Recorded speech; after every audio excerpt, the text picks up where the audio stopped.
Industry is often made out to be the culprit for environmental woes. And while that is frequently justified, the bottom line is we must all work collectively for the common good of the planet.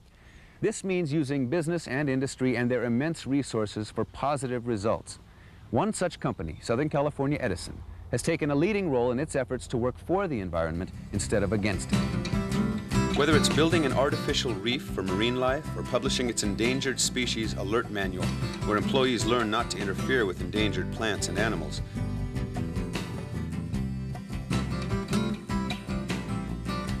Southern California Edison is providing the canvas for a big statement on wildlife protection.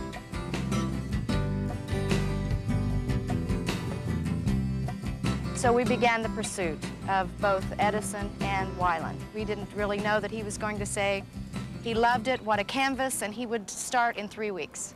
Well, I heard about the Redondo Beach wall when I was in my studio in Hawaii. And I got this really fantastic package of letters, and I also had some pictures of one of the ugliest walls I think I've ever seen, which was the Edison Power Plant building. I want to believe in the fantastic. Want to believe in the fantastic. I want to believe in something good. Want to believe in something good. I want to congratulate today the people of Redondo Beach, the community, Pam and the many others who worked together undertaking the project and giving us a mural that will remind us all for years to come of the wonders of nature that means so much to us. And all of us must work together to ensure that we leave for future generations an environment as remarkable as Weiland has depicted here. Thank you very much. believe in the fantastic. Look up at the stars and sigh. Do you believe there's something out there? We will survive if...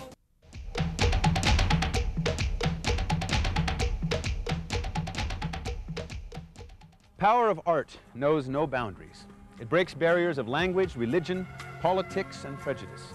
It's a tool that mankind has used throughout the ages to communicate feelings and emotions that often have a long-standing effect on those who happen to witness its message.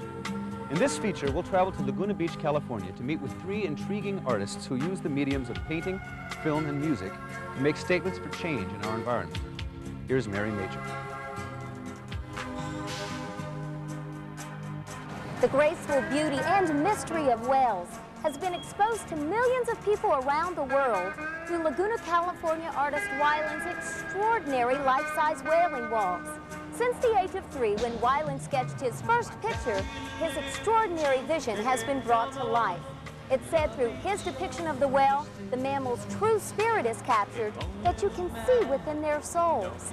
Through Weiland's dedication to art and education, we've all been introduced intimately not only to the oceans, but to the creatures who inhabit it. This is the art of saving whales, Weiland style.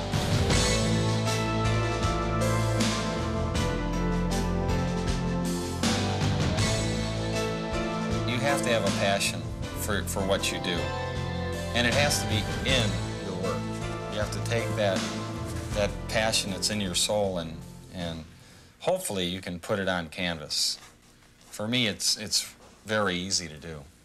If the soul and the feeling and the emotion is in that painting, then I think people are going to fall in love with it. Listen to the voices, trying to be free, trying to be free. Can we be the promise? Can we be the promise we promised to be? Love and understanding, better than a war, better than a war. People just laughing, cause they've heard it before. He used to sit and draw fish, and the other kids would be in the swimming. And he just never stopped. He's never done anything else. He's painted all of his life. When I told my friends and my family that I was painting whales, they thought, whales? I thought he was going to starve to death, to tell you the truth. I thought, who would buy a painting of a whale? People really didn't understand it. I couldn't give these paintings away. And now I can't produce enough art. What made you decide to go to that meeting, to go to something so impressive? Well, I decided in the beginning that if I was really going to show how great the whales were, I needed to paint them in their true life size. If I really wanted to capture the spirit of the animal, I had to show how they really are. 33 walls later, spanning over 600 feet, 20 stories, and 4 continents, Weiland continues to educate through his realistic portrayal of marine life and the Earth's oceans. I don't want to personify whales and say that they're just like people, but they're very unique, and I think everybody should try to help protect them because they can't protect themselves. I feel that by painting 100 of these whaling walls in different cities around the world that it will make a difference, it will make an impact.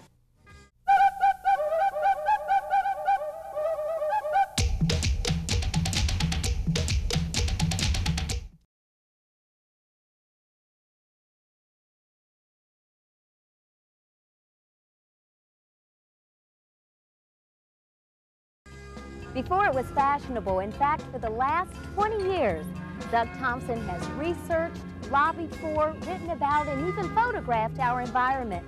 He's been called a marine naturalist, and in a true sense, he is an environmentalist. This Renaissance man of our environment, though, is most passionate about one of the largest mammals of the ocean, the whale.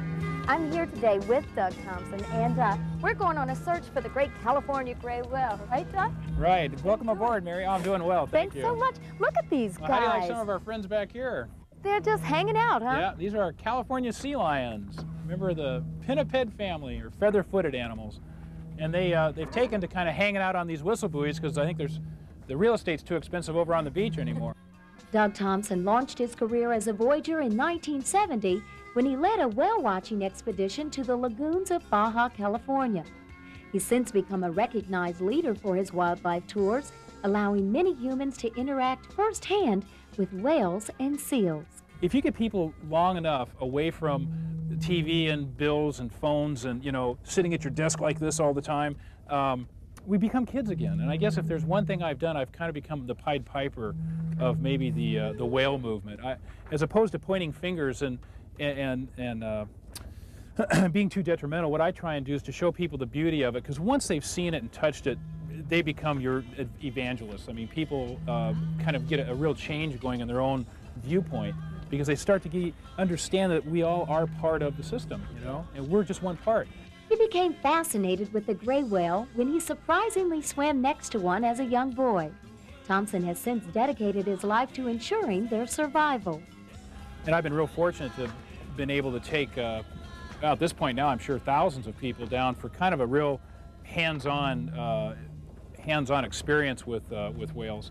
As a respected authority, Doug strongly believes solutions to improving our environment do exist, and big business is key. Just such a believer in that big business and the environment need to get married.